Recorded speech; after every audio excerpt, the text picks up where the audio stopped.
Alors voilà, c'est l'été, bonne nouvelle.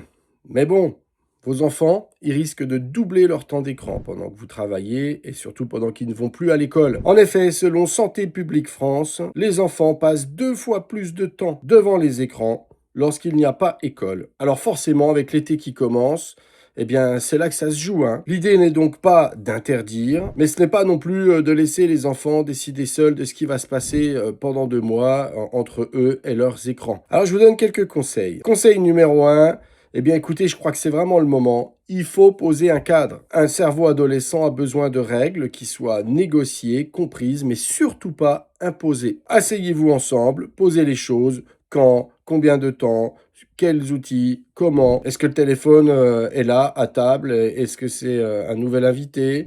Est-ce qu'on le met dans sa chambre, etc.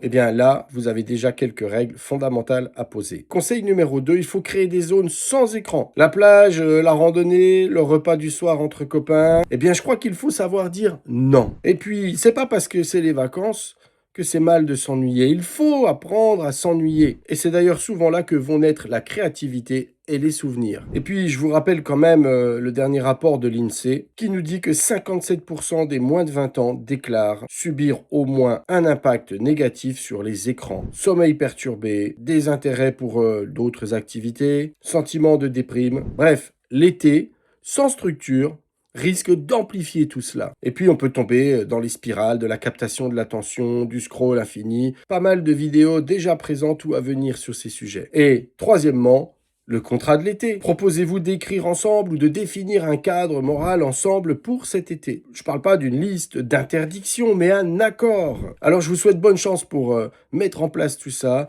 Profitez bien de ces vacances. Vivez des choses, oui, il y aura des trucs super à faire via les écrans, parce que les écrans, ce sont aussi des opportunités. Mais attention, les dangers et les menaces sont toujours présents.